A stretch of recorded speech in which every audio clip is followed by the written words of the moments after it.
Hello, ഇത് ആണ് നമ്മളെ ഇന്റർഫേസ് വരുന്നത്. ഇന്റർഫേസ് അപ്പോൾ ഓരോരുത്തർക്കും ഓരോ ലോഗിൻ ഉണ്ടാവും, ഓരോരുത്തർക്കും ഓരോ പാസ്വേഡ് ഉണ്ടാവും. ഓക്കെ, അപ്പം അത് വെച്ചിട്ട് ലോഗിൻ ചെയ്യുക.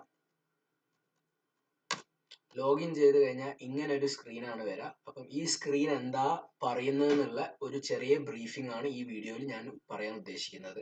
ഈ ഒരു ഇത് എന്താണെന്ന് ഉദ്ദേശിക്കുന്നത് വെച്ചാൽ സെയിൽസ് ഫോർ ലാസ്റ്റ് 10 days എന്ന് ഉദ്ദേശിക്കുന്നത് എന്താ വെച്ചാൽ നിങ്ങളെ കഴിഞ്ഞ 10 ദിവസത്തെ സെയിൽസിന്റെ ഒരു ബാർ ഗ്രാഫ് ആണ് ഇവിടെ കാണിക്കുക.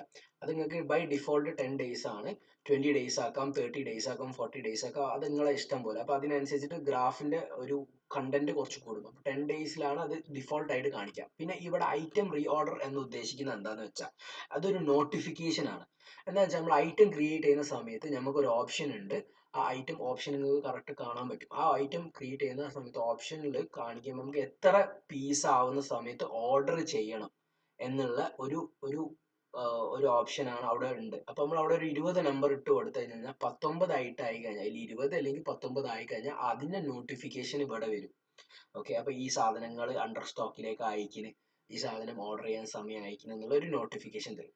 പിന്നെ ഉള്ളത് ഈ റിസീവബിൾ ഔട്ട്സ്റ്റാൻഡിങ്, പേയബിൾ ഔട്ട്സ്റ്റാൻഡിങ്. ഈ രണ്ട് സാധനങ്ങൾ കൊണ്ട് ഉദ്ദേശിക്കുന്നത് എന്താന്ന് വെച്ചാൽ നിങ്ങളെ ഇൻവോയ്സ് കൊടുത്തതാവട്ടെ, ലൈക്ക് നമ്മൾ വിറ്റ സാധനമാവട്ടെ, കിട്ടിയ സാധനമാവട്ടെ, ആ കിട്ടിയ സാധനം എത്ര ദിവസമായി നമ്മൾ അവർക്ക് ഈ സാധനം പേ ചെയ്യാൻ പെൻഡിങ് ആയിട്ട് കിടക്കുന്നത്. ഇപ്പൊ ക്രെഡിറ്റിന് വാങ്ങി കഴിഞ്ഞാൽ, ക്രെഡിറ്റിന് വിറ്റ് കഴിഞ്ഞാൽ അവരെ കയ്യിൽ നിന്നും കിട്ടാൻ എത്ര ദിവസം ആയി എന്നുള്ളതിന്റെ ഒരു റിപ്പോർട്ടാണ് ഈ രണ്ട് സ്ഥലത്ത് കാണിക്കുക. അപ്പൊ നിങ്ങൾ ഓട്ടോമാറ്റിക്കലി ഒരു കസ്റ്റമറിന് വിറ്റിട്ട് 90 ദിവസമായി കഴിഞ്ഞാൽ അത് 90ന്റെ അണ്ടറിൽ നിൽക്കും. അപ്പൊ ഏജിങ് വരുന്നത് 30, 60, 90, 120 എന്ന് പറഞ്ഞിട്ടുള്ള ഒരു സ്കെയിലാണ്, 120 എബവ്. അപ്പം ഓട്ടോമാറ്റിക്കലി നിങ്ങൾക്ക് എന്ത് മനസ്സിലാക്കാൻ പറ്റും, ഏത് കസ്റ്റമറിന്റെ കയ്യിൽ നിന്നാണ് കിട്ടാനുള്ള പൈസ, ആ കിട്ടാനുള്ള പൈസ എത്ര ദിവസമായി എന്നുള്ളതിന്റെ ഒരു പ്രോപ്പർ ഒരു ഇത് നമുക്ക് ഈ ഡാഷ്ബോർഡിൽ നിന്ന് തന്നെ കിട്ടും.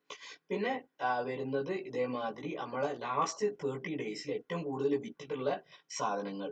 ഓക്കെ, അത് 30 ഡേയ്സ് ആണ് ബൈ ഡിഫോൾട്ട്. അത് നിങ്ങൾക്ക് 60 ഡേയ്സ് ആക്കാം, 70 ഡേയ്സ് ആക്കാം, 100 ഡേയ്സ് ആക്കാം, എത്ര ഡേയ്സും ആക്കാം.